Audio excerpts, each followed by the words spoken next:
This is the second section of 7 essential skills to build your career. This module focuses on 7 essential skills you'll need to build your career. This second section focuses on hiring the best, talent acquisition. TA01 is consistency to ensure a better hiring process. TA02 is getting ready for an insightful interview. TA03 is interviewing IQ, conducting the interview. And TA04 is avoiding legal issues in hiring. This is the third lesson, Interview IQ, conducting an effective interview and making the best hiring decisions. This section will talk about conducting the interview, developing rapport with the applicant, and sticking to the agenda of prepared questions you have. Here are some tips about meeting logistics.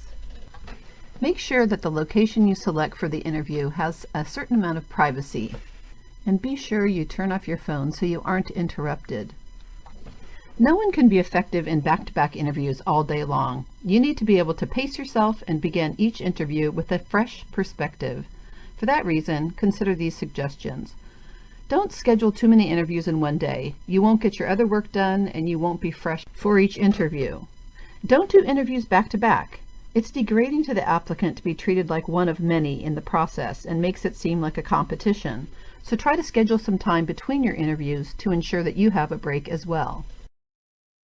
And you might want to limit your interviews to 45 minutes. Shorter is better, particularly if the applicant is meeting several people. You can always bring the person back for a second interview or call them to clarify a specific point. While a follow-up call or interview is not ideal and is not suggested for all applicants, there is no need to keep the applicant there all day unless the person is from out of town. Let's talk about the interview itself. You want to be careful about your body language as well as read the body language of the applicant. And it's important to have the applicant be at ease so they're comfortable in giving you responses to your questions. And the more comfortable they are, the better answers they'll give you. Start out with a simple icebreaker to get them talking and start developing rapport. Examples of icebreakers might be the type of industry they've worked in the past, or the geographical area that they're from, or various job duties or responsibilities that caught your attention.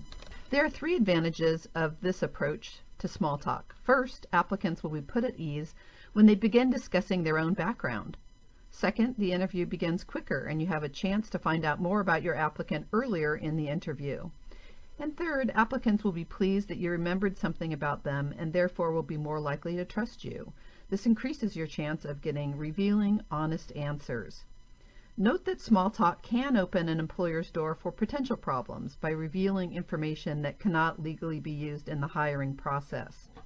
For example, although asking an interviewee where he or she went to high school may not be unlawful in and of itself, follow-up about the year of graduation could reveal the applicant's age.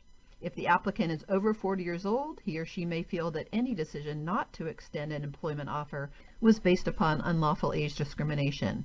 Interviewers must be careful not to make small talk that would invite answers revealing the individual's national origin, age, family situation, or other areas that could invite discrimination claims down the road.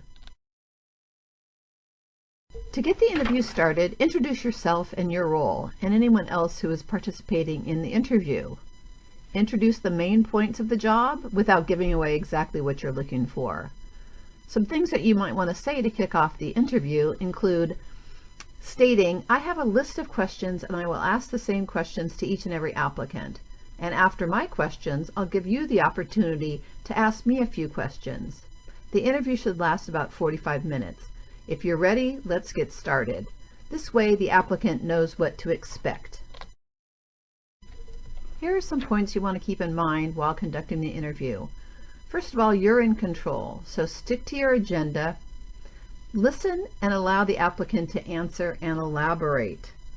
Try to talk 20% of the time and listen 80% of the time. Keep your part of the conversation brief. Stick to your list of questions and ask probing questions as follow-on, if appropriate. Nod and encourage them. Make sure that they feel comfortable in conducting the interview. Make sure that you pace the interview so you can get through all of your questions. Again, you're supposed to be asking each and every applicant the same questions, so make sure you stay on pace. Allow the applicant to ask you a few questions towards the end, but you shouldn't let the applicant interview you. End on a positive note. Be respectful and positive at all times.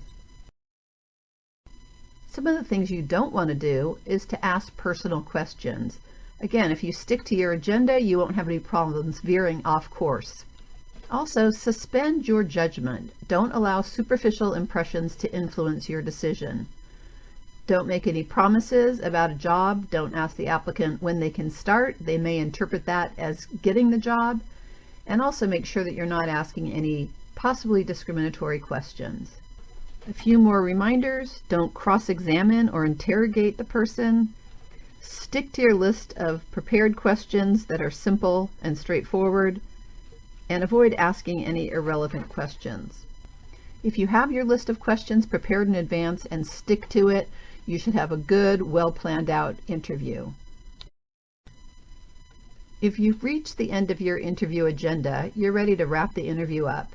Thank them sincerely and be positive. Let them know any next steps in terms of the process and timing, but don't make any promises or give them any indication that they got the job. Thank you. This has been a presentation of I2I Workplace. Congratulations, you just completed one of more than 30 modules from I2I Workplace. These modules are provided on YouTube for your benefit to preview the extensive training content of our management training modules. After 4 modules, you can take a multiple-choice online 10-question test based on the content of 4 of the videos on YouTube.